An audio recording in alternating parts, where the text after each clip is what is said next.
மகளிருக்கான உரிமை தொகை 2000 அப்படின்னு பண்ணியிருக்கிறது ரொம்ப இம்பார்ட்டண்ட்டாக. அதே நேரத்தில் வந்து ஒரு 8000க்கான ஒரு டிஜிட்டல் கார்டு மாதிரி யார் யாருக்கெல்லாம் தேவைப்படுதோ அது ரொம்ப ஒரு ஃப்ளூயிடாக இருக்கிற ஒரு விஷயமா படுது. அவங்களுக்கு ஏற்கனவே என்னென்ன சாதனங்கள் தேவை இருக்கோ அது வாங்கிக்கலாம், இல்லை பழையதை வந்து நீங்கள் மாற்றி எடுத்துக்கலாம் அப்படின்ற ஒரு விஷயத்த சொல்லும்போது அவங்களுக்கு தேவையானது எல்லாத்தையுமே கொண்டு வந்துக்கலாம் அப்படின்றது. இது ரெண்டும் எனக்கு ரொம்ப இம்ப்ரெசிவாக தோணின விஷயங்களா இருக்குது. மற்றபடி வந்து ம், தொழிலுக்கான எல்லா இளைஞர்களுக்கான விஷயங்கள் எல்லாத்தையும் முன்னெடுத்து பண்ணிட்டு இருக்கிற விஷயம் எல்லாமே நிறைய இருக்குது அதில். அது புதுச்சேரி மாநில முதல்வருடைய நீண்ட நாள் கோரிக்கை இருந்தது. பாண்டிச்சேரியில் வந்து மாநில அந்தஸ்து வேணும்னு தான் அவர் கோரிக்கை வச்சுட்டு வராரு.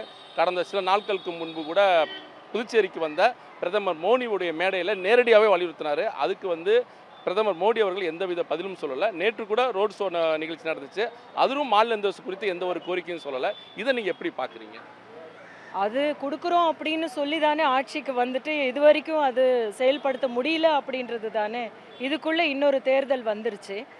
அது ஏன் கொடுக்க முடியல, அது ஏன் பெற்றுத்தர முடியல அப்படின்றது ஒரு பக்கம் இருக்கும்போது, ஒன்றிய அரசிலிருந்து வந்து அப்படியான ஒரு ஆம், பாவம் தானே இருக்குது. உங்களுக்கு வந்து எங்களுக்கு ஓட்டு போடுங்க, ஆனால் உங்களுக்கு தேவையானது எதுவுமே நாங்கள் செய்ய மாட்டோம் அப்படின்ற ஒரு கள்ள மௌனம் எப்போவுமே சாதிச்சுட்டு தானே இருக்காங்க ஒன்றிய அரசு.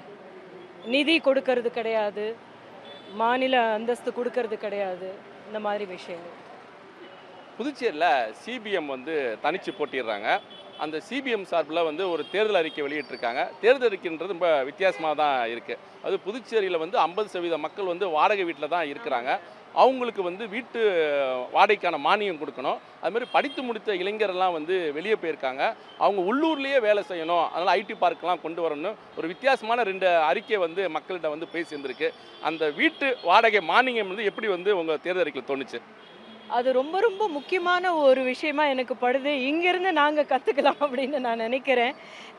மற்ற மாநிலங்கள்லேயும் இதை பின்பற்றுவதற்கான ஒரு நல்ல ஐடியாவாக இருக்குது இது. ஏன்னா வீட்டு வசதி இல்லை, சொந்த வீடு இல்லை, அவங்களால வாடகையும் கட்ட முடியாத ஒரு நேரத்தில் அரசாங்கமே முன் வந்து அவங்களுக்கு இப்படியான ஒரு மானியத்தை ஏன் அறிவிக்கக்கூடாது அப்படின்ற ஒரு விஷயத்தையும், அதே நேரத்தில் வந்து என்ன எப்போ பார்த்தாலும் பாண்டிச்சேரி அப்படின்னா வந்து ஏதோ ஒரு வீக்கெண்டு ஒரு விஷயத்துக்காகவும் எங்கள் தோழர் ஒன்று எழுதியிருக்காரு, தீக்கதிரில் எழுதியிருக்காரு, ஸ்பிரிச்சுவல் ஊராக இருந்தது இப்போ ஸ்பிரிட் ஊராக மாற்றி வச்சுட்டாங்க பாண்டிச்சேரின்னு.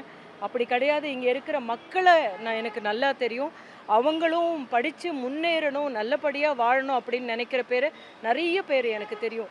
அவங்களுக்கான வேலை வாய்ப்பு உருவாக்கி தர வேண்டிய ஒரு கடமை இருக்குது. அது வந்து ஐடி பார்ட்ஸ் இங்கே ஏற்படுத்தி தரணும். அதுக்கு வந்து பெரிய இன்ஃப்ராஸ்ட்ரக்சர்னால் பெரிய இடமெல்லாம் தேவையில்லை. உங்களுக்கு ஒரு 5-6 ஒரு கார்டன் மாதிரி, அதாவது ஒரு ஐடி தோட்டம் அப்படின்னு சொன்னால் வந்து ஒரு பெரிய 5-6 கட்டிடங்கள் போதும். அந்த 5-6 கட்டிடங்களில் இவங்க ஒரு ஐடி டிபார்ட்மெண்ட்டை வந்து அங்கே முன்னிறுத்தி எஸ்டாப்ளிஷ் பண்ணாங்கன்னா இங்கே இருக்கிற இளைஞர்களுக்கு மிகப்பெரிய ஒரு வேலை வாய்ப்பு அமைச்சு கொடுத்த மாதிரி இருக்கும். ஏன்னா இங்கேருந்து வெளி மாநிலத்துக்கு தான் வந்துக்கிட்டு இருக்காங்க. இல்லைன்னா இங்கே வேலை பண்ணுறதுன்னா எந்த ஒரு ரெஸ்டோ பாரில் அங்கே இங்கே வேலை பண்ணுற மாதிரியான ஒரு விஷயமா இருக்குது. ஏன்னா பாண்டிச்சேரியை பற்றி இருக்கிற ஒரு புரிதலோ இல்லை அதை பற்றின இமேஜோ வந்து இந்த மாதிரி மாற்றக்கூடாது அப்படின்னு நான் நினைக்கிறேன். தமிழக பாஜக தலைவராக அண்ணாமலை மாற்றப்பட்ட பிறகு நைனா நாகேந்திரன் வந்தாங்க. நைனா நாகேந்திரன் வந்த பிறகு வந்து பாஜக அண்ணாமலைக்கும் அவங்களுக்கும் ஒரு கருத்து வேறுபாடு தான் இருக்குது. 2 பேருமே சரியாக பேசிக்கிறதுல போகிறதில்ல. இப்போ கூட வந்து பாஜகவில் அண்ணாமலைக்கு சீட்டு கொடுக்கணும் சிலவங்க வந்து விரும்பினாங்க. ஆனால் இப்போ வந்து சீட்டு வரலை.